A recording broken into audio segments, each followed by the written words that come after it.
Hello man, good evening viewers. कैसे हैं आप लोग? स्वागत है आपका शेयर बाजार ज्ञान की एक और वीडियो में। और इस वीडियो में हम बात करने वाले हैं एनसीसी लिमिटेड के शेयर के बारे में।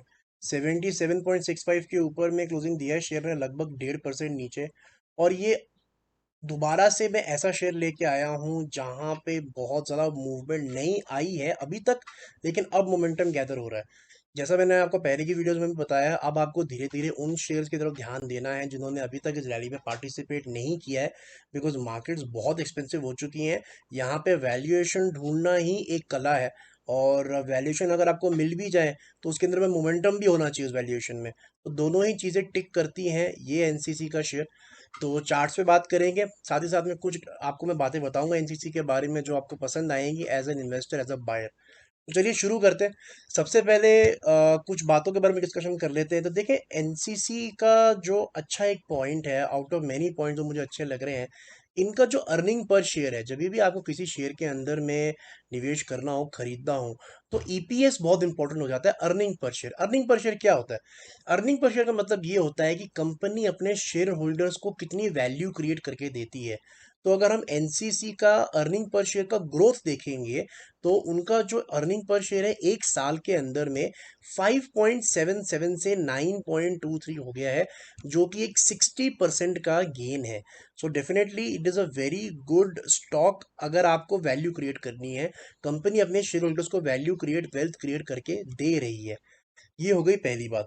दूसरी बात, अगर आप इनके एबिट मार्जिन्स देखोगे ना, जो एबिट जैसे मैंने आपको बताया, earning before interest, taxes, depreciation and amortisation, तो इसके अंदर में डेप्रिसिएशन एंड अमोर्टाइजेशन काउंट नहीं होगी, इसमें खाली एबिट काउंट होगा।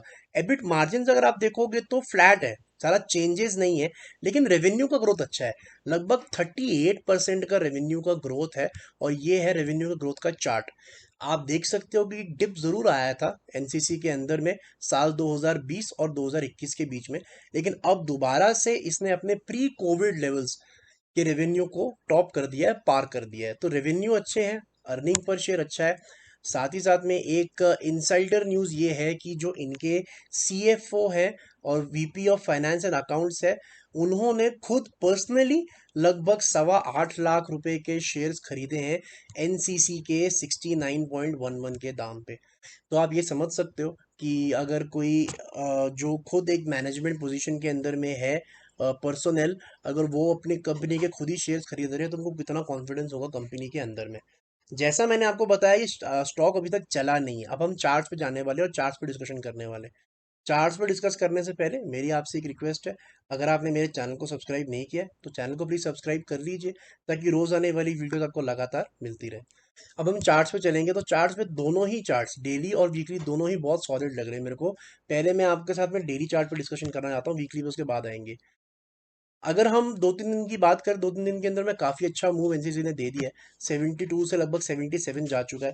लेकिन जो एक क्लस्टर जैसा बन गया था ना यहाँ पे, ओवर हेयर, जो इसने क्लस्टर सा बना दिया था अगस्त मिड से, 15 अगस्त के बाद से, जो इसने अभी नवंबर 15 चल रहा है, तो लगभग 3 महीने से स्टॉक एक रेंज में ट्रेड कर रहा था, ना ऊपर जाता था ना नीचे आता था। जो रेंज थी इसकी, वो ऊपर की तरफ 75 और नीचे की तरफ 65, ये 10 रुपए के अंदर ही स्टॉक घूमता रहा। और 3 दिन पहले इसने उसको ठीक ठाक ब्रेकआउट दे दिया है। 75 से बहुत ऊपर निकल चुका है स्टॉक, 80 को भी टच करके आया, 81 भी लगा के आया। अब थोड़ा सा नीचे ट्रेड कर रहा है 77.65 पे, पर कोई कमजोरी स्टॉक के अंदर मुझे नजर नहीं आती है। जो इससे बेहतरीन चीज मुझे लगती है डेली चार्ट से, वो है एनसीसी के वीकली चार्ट्स। तो दोबारा अब हम चलेंगे एनसीसी के वीकली चार्ट्स के ऊपर में। तो देखिए अब हो क्या रहा है, पहले आपको चीज नोट करनी है। अभी क्या हो रहा है कि अभी एनसीसी का जो ट्रेडिंग लेवल है, वो अपने 20 मूविंग एवरेज, जो है रेड वाली एवरेज आप देख रहे हो, this is the 20 moving average. Weekly है तो वीकली एवरेज है अभी ये। और ये जो ब्लैक वाली लाइन है, this is the 200 weekly moving average. तो एनसीसी करंटली अपने 20 और अपने 200 वीकली मूविंग दोनों एवरेजेस के ऊपर में काम कर रहा है। अब इंटरेस्टिंग ये हो जाता है कि आने वाले समय के अंदर में क्या लेवल्स आपको एनसीसी के अंदर देखने को मिल सकते हैं। तो लेवल्स की अब हम बात करेंगे। सबसे पहले तो नीचे की तरफ जो लेवल आपको सबसे पहले ध्यान में रखना है, वो है द लो ऑफ 68.7। 68.7 बहुत ही अच्छा एक सपोर्ट बन के आएगा एनसीसी के अंदर में। तो आपको 68.7 का ध्यान रखना है। जब तक 68.7 नहीं टूटता, ऑन गोइंग रैली चलती रहेगी, मोमेंटम चलता रहेगा। अब हम बात करेंगे ऊपर की। तो देखिए एनसीसी के अंदर में जब आप ऊपर की बात करते हो ना, आपको ये देखना है कि अभी तक शेयर के अंदर में हुआ क्या है। तो स्टॉक जो 100 रुपए के करीब पहले ट्रेड करा करता था, इस साल भी, तो उसने 100 रुपए के बाद में लगातार स्ट्रिंग ऑफ लोअर हाईज लगाए हैं। और इसने जब इस हाई को तोड़ा, धीरे धीरे करके हर एक हाई को टेकआउट करेगा।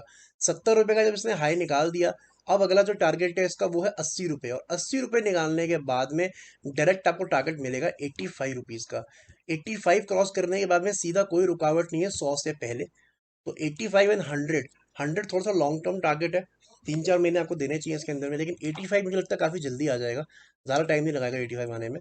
तो 68.7 का फिलहाल के लिए एक नीचे की तरफ सपोर्ट रहेगा, और 185 के टारगेट्स आपके दिमाग में होने चाहिए। अच्छा खासा 20 से 22% का टारगेट आपको एनसीसी के अंदर में मिल रहा है। तो दोस्तों ये था मेरा analysis on the NCC stock. I hope आपको समझ में आ गया।